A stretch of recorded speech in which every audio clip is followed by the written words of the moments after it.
আজকে আমি অংশীদারি ব্যবসায়ের হিসাব এই অধ্যায়ের অঙ্ক নিয়ে আলোচনা করব। যাদের কাছে এই অধ্যায়ের অঙ্ক অনেক কঠিন এবং জটিল মনে হয় তাদের জন্য আজকের এই ভিডিওটি খুবই গুরুত্বপূর্ণ। আর যারা এই অধ্যায়ের অঙ্ক পারেন তাদের জন্য থাকছে কিছু টেকনিক্যাল বিষয় যেগুলো জানা আপনাদের খুবই জরুরি। কারণ এই অধ্যায়ের বিষয়গুলো যদি আমরা জানতে পারি, মানে আমাদেরকে কি করতে বলছে, কেন আমরা এই অধ্যায়ের অঙ্কটা করি, তখন কোন পদ্ধতির অঙ্ক করতে বলছে, কি করতে বলছে, এগুলো কোনো সমস্যাই হবে না। যা বলবে আমরা তাই করতে পারবো। এখন আমরা দেখি পরিবর্তনশীল পদ্ধতি আর স্থিতিশীল পদ্ধতি কি। আচ্ছা, পরিবর্তনশীল পদ্ধতি মানে কি? দেখেন, পরিবর্তন মানে চেঞ্জ হয়ে যাওয়া, এক রূপ থেকে আর এক রূপে চলে যাওয়া, এটা হলো পরিবর্তনশীল পদ্ধতি। আর একটা হলো কি স্থিতিশীল পদ্ধতি, মানে স্থির, অর্থাৎ কোনো নড়াচড়া করবে না, স্থির থাকবে, একই অবস্থায় থাকবে, এটাকে বলা হয়েছে স্থিতিশীল পদ্ধতি। এখন আমরা একটু দেখি, ধরেন এ বি সি তিনজন অংশীদার। এখন তিনজনের যদি আমরা একটা বুঝি বাকিগুলো একই রূপ হবে। এ প্রাথমিক মূলধন বিনিয়োগ করছে ধরেন 1,00,000 টাকা, যেটাকে বলি আমরা প্রারম্ভিক মূলধন বা প্রাথমিক মূলধন। এর সাথে যোগ করলাম অতিরিক্ত মূলধন, সে ধরেন 20,000 টাকা অতিরিক্ত মূলধন নিয়ে এসেছিল, তাহলে 1,20,000 টাকা। এরপরে সে ব্যবসার নিট লাভ পাবে, তাহলে যে নিট লাভ বা নিট মুনাফা যেটাই বলি, লভ্যাংশ 30,000 টাকা, 1,50,000। এরপরে সে মূলধনের সুদ পাবে, মূলধনের সুদ 10,000 টাকা, তাহলে 1,60,000 টাকা। এরপরে আমরা নিয়ম অনুযায়ী উত্তোলন বাদ দিব। এবার উত্তোলনের সুদ থাকতেও পারে, না থাকতে পারে, আমি জাস্ট বোঝানোর জন্য উত্তোলনটাই বাদ দিচ্ছি। উত্তোলন 20,000 টাকা, তাহলে 1,40,000 টাকা। এটাকে আমরা বলি সমাপনী মূলধন বা মালিকানা সত্ত্ব। এখন দেখেন, এই যে শুরুতে ছিল তার 1,00,000 টাকা, মানে 1,20,000 টাকা তার ছিল প্রারম্ভিক মূলধন। এই মূলধনের সাথে চলতি বছরের সমস্ত যোগ বিয়োগ হওয়ার পরে সর্বশেষ বছর শেষে গিয়ে দাঁড়ালো কি মূলধনটা 1,40,000। এই যে 20 থেকে 1,40,000 হয়ে গেল, পরিবর্তন হয়ে 1,20,000 থেকে, এটাকে বলা হয়েছে পরিবর্তনশীল পদ্ধতি। অর্থাৎ পরিবর্তনশীল পদ্ধতিতে প্রারম্ভিক মূলধনের সাথে চলতি বছরের সমস্ত তথ্যের যোগ বিয়োগ হবে।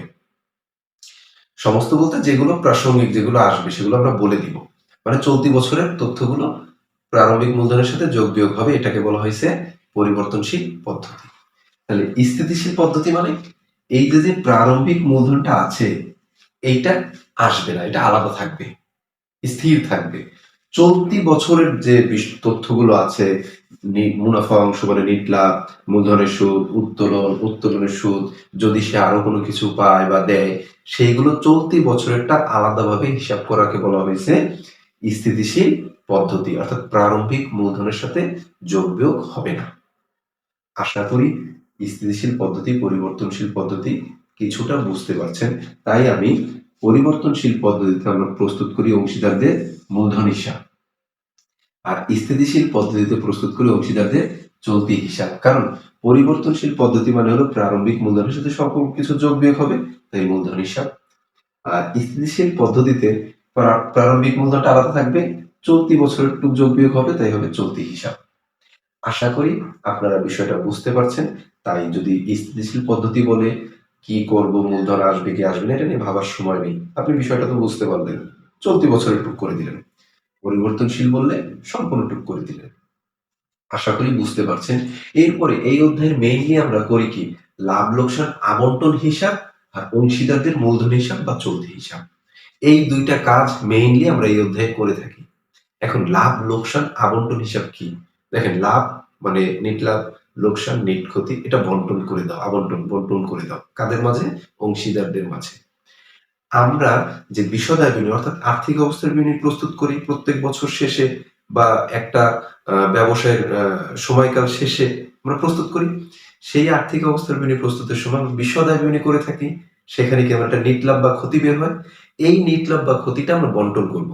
তা আমরা যখন এই নেট লাভ বা ক্ষতিটা বন্টন করতে গেলাম, তখন দেখলাম কি কিছু আয় বিশদায়গুলিতে বসেনি, কিছু ব্যয় বিশদায়গুলিতে বসেনি, অর্থাৎ বিশদায়গুলি প্রস্তুত করার সময় কিছু লেনদেন বাদ পড়েছিল। তাহলে তো সেটা সঠিক নিট লাভ বা নিট ক্ষতি না, তাহলে এটা তো বন্টন করা যাবে না। তাই এই নিট লাভ বা নিট ক্ষতিটা বন্টন করার সময় আমরা আলাদাভাবে একটা বিবরণী প্রস্তুত করি, যেটাকে বলা হয় লাভ লোকসান আবন্টন হিসাব। তার মানে হলো বিশদ আয় বিবরণীতে যে সকল তথ্য মানে আয় আর ব্যয় লিপিবদ্ধ হয়নি, বাদ পড়েছে, সেইগুলোই লাভ লোকসান আবন্টনে আসবে। বিষয়টা বুঝেন, বিশদ আয় বিবরণীতে যে সকল তথ্য বাদ পড়েছিল, অন্তর্ভুক্ত হয়নি, শুধুমাত্র সেইগুলো নিট লাভের সাথে বা নিট ক্ষতির সাথে সমন্বয় হবে, মানে যোগ বিয়োগ হবে। এই ক্ষেত্রে আপনার মূলধনের সুদ, উত্তোলনের সুদ, পণ্য উত্তোলন, ঋণের সুদ, কমিশন, বেতন সবকিছুই আসতে পারে যদি বাদ পড়ে যায়।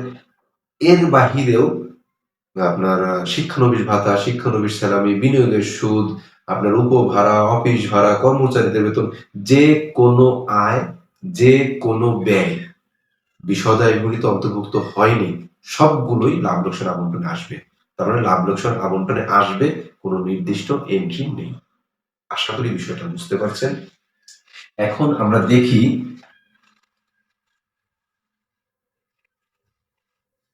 এই যে লাভ লোকসান আবন্টন হিসাবটা আমরা প্রস্তুত করি, আমি একটু ডেমো দেখালাম যে এই পাশে আমরা ডেবিট লিখি, এই পাশে আমরা ক্রেডিট লিখি। এখন লাভ লোকসান আবন্টনের এই পাশে আমরা নিট লাভ লিখি, নিট লাভ। এরপর লিখি কি উত্তোলনের সুদ, পণ্য উত্তোলন থাকে, মানে কমন এন্ট্রি গুলো, পণ্য উত্তোলন। এখন এইখানে আমরা লিখি অংশীদারদের মূলধন হিসাব, অংশীদারদের মূলধন হিসাব। এরপর এখানেও লিখি অংশীদারদের মূলধন হিসাব, দিয়ে লিখি মূলধনের সুদ, অংশী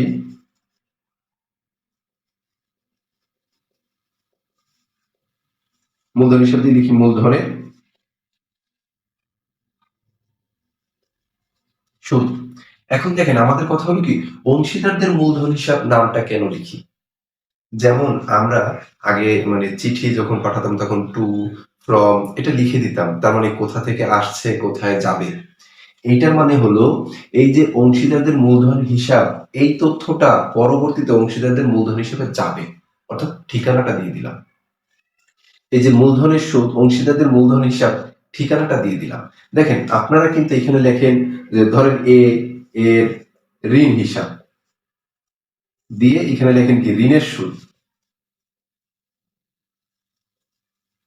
এখানে ঋণ হিসাবটা কেন লিখছেন, কারণ ঋণের সুদটা মূলধন হিসাবে যাবে না, তাই আমরা ঠিকানাটা দিচ্ছি ঋণ হিসাব, ও ঋণ হিসাবে যাবে।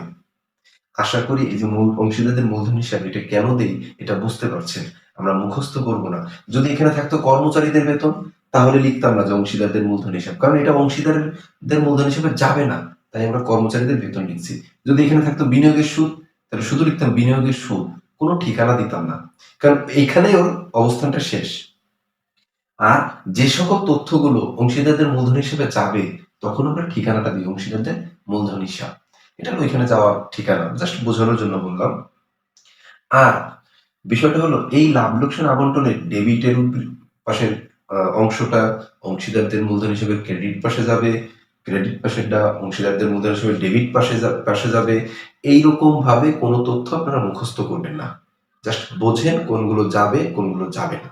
যদি আপনি বুঝতে পারেন একটা তথ্য মুখস্থ করা লাগবে না। যখনই এই ধরনের কোনো নিয়ম আপনি মুখস্থ করবেন তখনই আপনার অঙ্কে সমস্যা হবে। আমি 100% বলছি, তখন আপনার অঙ্ক করতে অসুবিধা হবে। তাই কোনো তথ্য মুখস্থ নয়, বুঝে শুনে তারপর আমরা মুখস্থ করব। এরপরে ধরেন এই লাভ লোকসান আবন্টনটা আপনি বন্টন করলেন, এরপর আমরা অংশীদারদের কি করি, মূলধন হিসাবটা প্রস্তুত করি।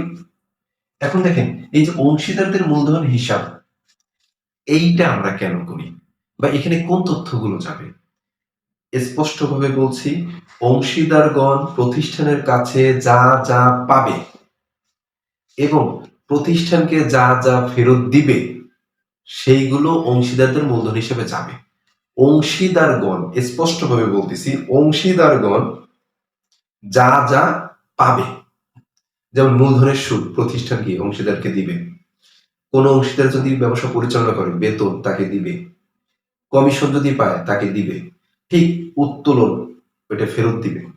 উত্তোলনের সুদ মালিক অংশীদার প্রতিষ্ঠানকে দিবে, তাই আমরা উত্তোলনের সুদকে প্রতিষ্ঠানের আয় বলি। মূলধনের সুদ আমরা দিই, মূলধনটা ফেরত দিব।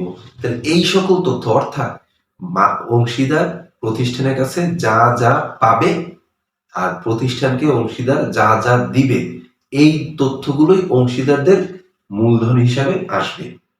আর চলতি হিসাবে হলো চলতি বছরে প্রতিষ্ঠান থেকে অংশীদাররা যা যা পাবে, চলতি বছরে প্রতিষ্ঠানকে অংশীদার যা যা ফেরত দিবে, এই তথ্যগুলোই চলতি হিসাবে যাবে।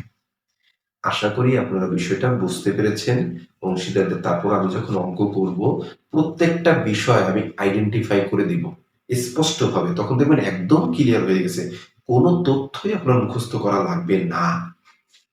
এরপর আমি কিছু বিষয় এখানে লিখেছি, উত্তোলনের সুদ, বেতন এবং ঋণের সুদ।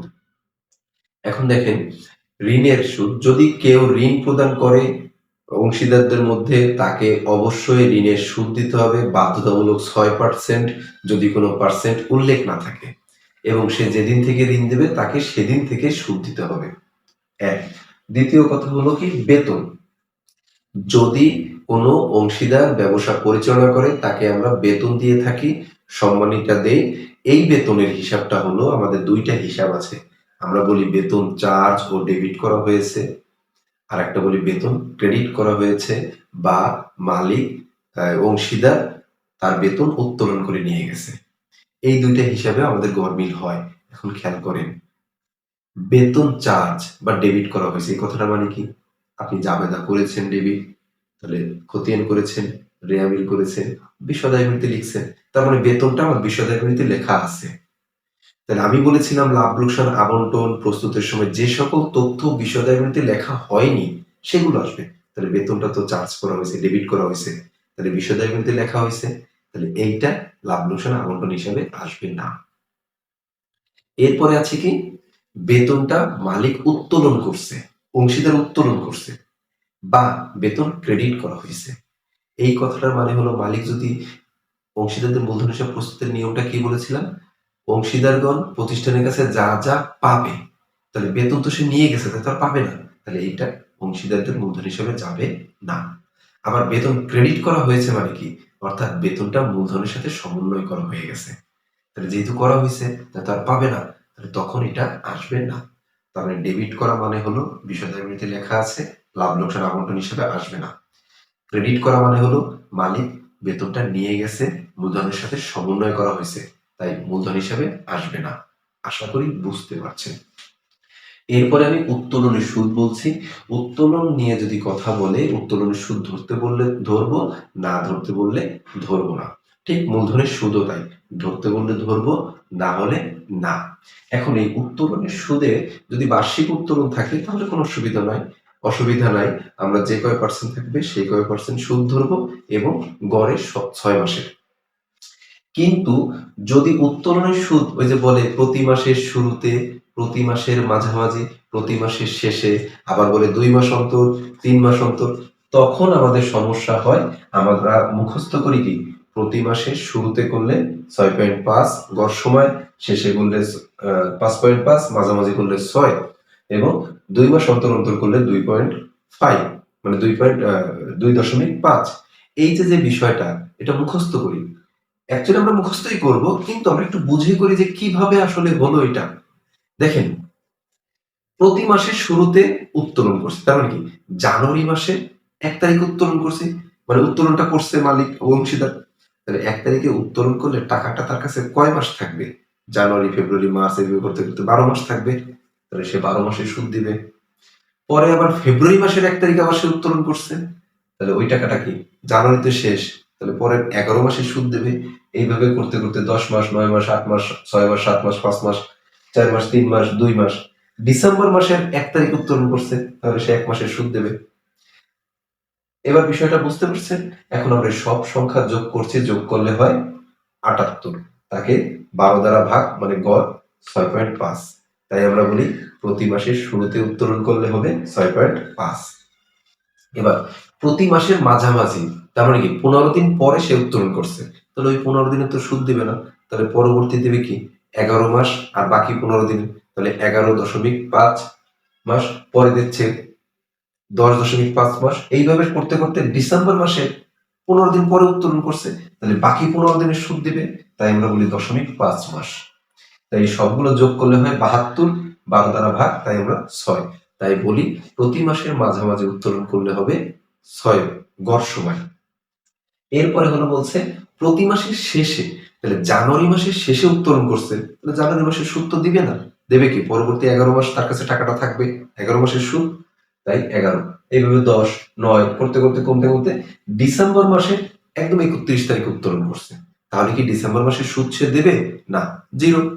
তাই আমরা সবগুলো যোগ করেছি, যোগ করলে হয়েছে 66, তাকে 12 দ্বারা ভাগ, 5.5। তাই আমরা বলি প্রতি মাসের শেষে যদি উত্তোলন করা হয় তাহলে সুদ গড় সময় হবে 5.5। তখন আমরা এরকম করে ধরি যে একজন উত্তোলন করছে 400 টাকা এ, তাহলে আমরা বলি কি 400 গুণ সুদের হার ধরেন 10% গুণ যে কোনোটা হবে, শেষে করলে 5.5, শুরুতে করলে 6.5। এখন এই 6.5 কিভাবে আসলো, এটা যদি কেউ জিজ্ঞাসা করে আপনি আশা করি বলতে পারবেন, বুঝিয়ে দিতে পারবেন। এরপরে বিষয়টা হলো আপনাকে দেখেন যদি বলে 2 মাস অন্তর অন্তর, আচ্ছা এইটার তো আপনাকে সূত্র লিখে করতে হয়, আপনি সূত্রটা মুখস্থ করেন না, আপনি তো এইটা জানেন কিভাবে করতে হয়, তাহলে সূত্রটা লিখবে, এটাকে কি বলে মাসিক উত্তোলন, মাসিক উত্তোলন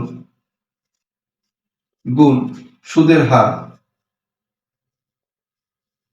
এটাকে কি বলে গড় সময় গুণ গড় সময়, গড় সময় সমান সমান উত্তোলনের সুদ সমান সমান উত্তোলনের সুদ সমান সমান মাসিক উত্তোলন গুণ সুদের হার গুণ গড় সময়।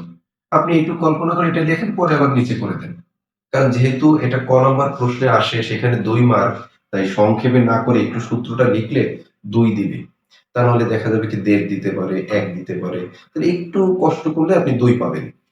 আচ্ছা, এরপরে আসছে কি আমার, দেখেন 2 মাস অন্তর অন্তর যদি উত্তোলন করে তাহলে হবে 2.5, মানে 2.5। কিভাবে 2 মাস পরে উত্তোলন করছে, জানুয়ারি ফেব্রুয়ারি বাদ, জানুয়ারি ফেব্রুয়ারির পরে উত্তোলন করছে, তাহলে কি পরবর্তী 10 মাস তার কাছে টাকা তো থাকবে, তাহলে 10 মাসের সুদ দেবে। এরপরে আবার 2 মাস পরে করছে, তাহলে বাকি 8 মাসের সুদ দেবে, মানে সুদ দেবে। এরকম করতে করতে এই যে আমি লিখেছি নভেম্বর এবং ডিসেম্বর মাসের পরে উত্তোলন করছে 2 মাস অন্তর, তাহলে ওই মাসে তো 0 সুদ দেবে, যোগ করলে হয় 30, 12 দ্বারা ভাগ, তাই হয় 2.5। তাহলে 3 মাস পর পর করলে, 4 মাস পর পর করলে, 6 মাস পর পর করলে, এগুলো আশা করি এইভাবে আপনারা বের করতে পারবেন। এখন এইভাবে যদি আপনি এটাকে আমরা বলি গড় সময়, এইভাবে যদি আপনি একটু বোঝেন, বোঝার পরে মুখস্থ করেন, আপনার কোনো ধরনের অসুবিধা হবে না। আশা করি আপনারা কিছুটা বিষয় বুঝতে পেরেছেন। এরপরে যখন আমি অঙ্ক সমাধানের পাশাপাশি এই তথ্যগুলো নিয়ে আবার কথা বলবো, দেখবেন আপনাদের একদম ক্লিয়ার হয়ে যাবে। তাই আমার পরবর্তী ভিডিও দেখার অনুরোধ রইল। সবাইকে ধন্যবাদ।